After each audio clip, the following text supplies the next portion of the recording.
आप देख रहे हैं धा न्यूज और मैं हूं अभिषेक मिश्रा। लोक जनशक्ति पार्टी के सुप्रीमो चिराग पासवान क्या सधी हुई सियासी चाल चल रहे हैं?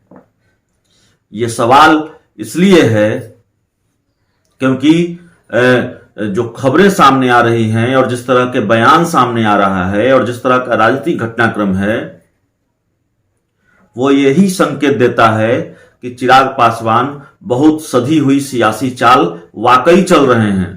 चिराग पासवान फूक फूक कर कदम उठा रहे हैं, फूक फूक कर फैसले ले रहे हैं। और जिस तरह से जेडीयू ने हाल के दिनों में उनके कुनबे में सेंधमारी की है या फिर बीजेपी ने उनके कुनबे में सेंधमारी की है, चिराग पासवान की प्राथमिकता यह है, उनकी प्रायोरिटी यह है कि पहले कुनबे को बिखरने से बचाया जाए। बीजेपी और जेडीयू अब कोई सेंधमारी उनके कुनबे में न कर पाए और इसके लिए हर संभव प्रयास चिराग पासवान कर रहे हैं, हर जरूरी फैसले ले रहे हैं। और एक जो सबसे बड़ी उनकी रणनीति है उस पर भी बात करेंगे। आप जानते हैं सैकड़ों की संख्या में एलजेपी के नेताओं और कार्यकर्ताओं ने जेडीयू का दामन थाम लिया था। बड़ी सेंधमारी की थी जेडीयू ने लोक जनशक्ति पार्टी में और सैकड़ों की संख्या में चिराग पासवान के कुनबे में सेंधमारी की थी बीजेपी ने। एलजेपी के कई कार्यकर्ता बीजेपी में शामिल हो गए थे और बिहार में जो चिराग पासवान के कुनबे में दो बड़ी सेंधमारी रही उसकी चर्चा रही। जो बड़ा झटका चिराग पासवान को मिला, पहले दिया बीजेपी ने, बिहार में एकमात्र एमएलसी नूतन सिंह को अपने पाले में ले आई। और दूसरा बड़ा झटका दिया जेडीयू ने जब बिहार में एलजेपी के एकमात्र विधायक राजकुमार सिंह को नीतीश कुमार अपने पाले में ले आए। जाहिर है इन झटकों से उबरने के लिए या फिर ऐसी सेंधमारी को रोकने के लिए चिराग पासवान ने बहुत खास सियासी चाल चली है। और सियासी चाल सिर्फ इस वजह से नहीं है, इसलिए नहीं है कि कुनबे को बिखरने से बचाया जाए, बल्कि चिराग पासवान इन दिनों इस रणनीति पर काम कर रहे हैं कि सांप भी मर जाए और लाठी भी न टूटे। तो उस दूसरी चाल के बारे में बाद में बात करेंगे, पहली चाल के बारे में बात कर देते हैं। चिराग पासवान सांगठनिक स्तर पर लगातार बड़े फैसले ले रहे हैं। आप जानते हैं पार्टी के कई महत्वपूर्ण नेताओं को अहम जिम्मेवारी दी गई है। जिन चीजों को लेकर सस्पेंस था, प्रदेश इकाई का गठन कब होगा, जिलाध्यक्षों के नाम का ऐलान कब होगा, हालांकि प्रदेश इकाई को लेकर तस्वीर पूरी तरह से साफ नहीं है। मीडिया पैनलिस्ट के नाम का ऐलान हुआ है, प्रवक्ताओं के नाम का ऐलान हुआ है, जिलाध्यक्षों के नाम का ऐलान हुआ है। प्रदेश राज्य की राष्ट्रीय कार्यकारिणी में जगह दी गई है। तो सांगठनिक स्तर पर चिराग पासवान ने कई बड़े फैसले लिए हैं और ये माना जा रहा है कि चिराग पासवान अपने कुनबे को बिखरने से बचाना चाहते हैं, इसलिए इस रणनीति पर काम कर रहे हैं। सांगठनिक स्तर पर लगातार बड़े फैसले ले रहे हैं। और दूसरी जो सियासी चाल है वो सियासी चाल यह है कि चिराग पासवान इस रणनीति पर काम कर रहे हैं कि सांप भी मर जाए और लाठी भी न टूटे।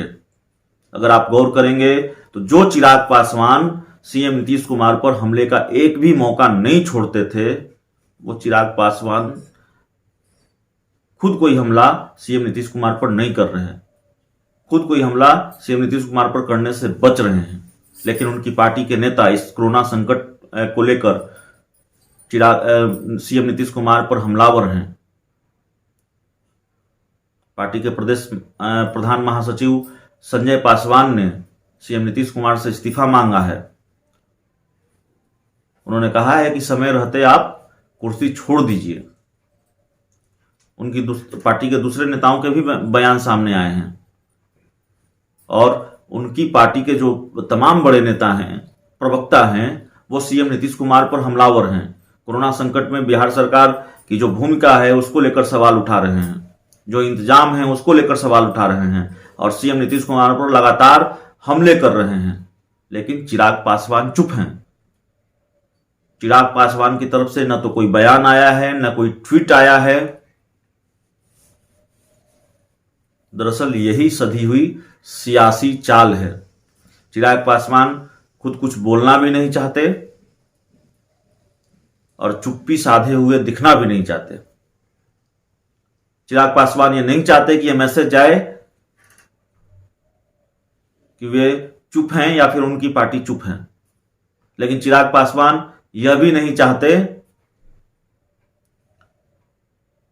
कि नीतीश कुमार पर वो खुद बड़े आक्रामक रहें।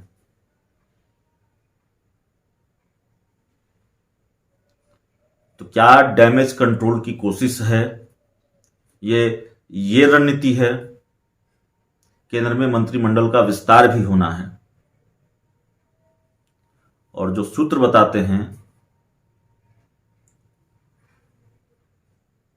नीतीश कुमार को नाराज करके चिराग पासवान को केंद्रीय मंत्रिमंडल में जगह मिलेगी, ऐसा नहीं होने जा रहा है। लेकिन सूत्र यह भी बताते हैं कि चिराग पासवान से पूरी तरह से बीजेपी ने किनारा कर लिया है, यह भी नहीं है जैसा कि नीतीश कुमार और जेडीयू चाहती है। तो क्या कोई बीच का रास्ता निकालने की कोशिश है?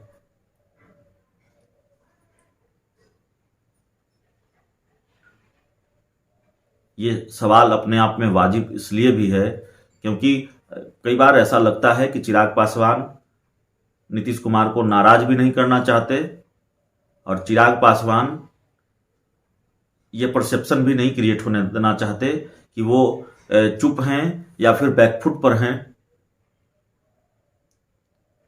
कई बड़े सवाल हैं और चिराग पासवान की इन दिनों जो रणनीति है वो यही इशारा करती है कि शायद वो बहुत सधी हुई सियासी चाल चल रहे हैं। एक सियासी चाल उन्होंने ये चली है कि बीजेपी और जेडीयू जिस तरह से उनके कुनबे में सेंधमारी कर रही थी वो न हो पाए, इसलिए जो पेंडिंग फैसले हैं, पेंडिंग डिसीजंस हैं, जिसका सबको इंतजार था,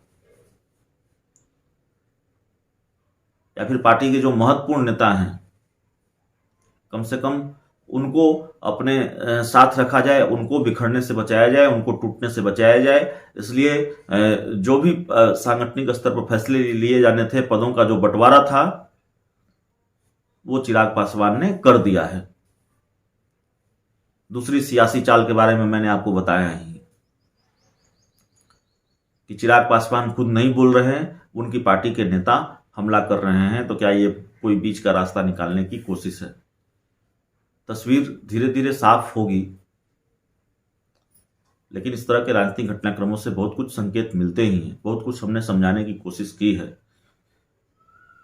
और सूत्रों के हवाले से जो हमें इनपुट मिलेगा उसके जरिए भी हम आगे बहुत कुछ समझाने की कोशिश करेंगे।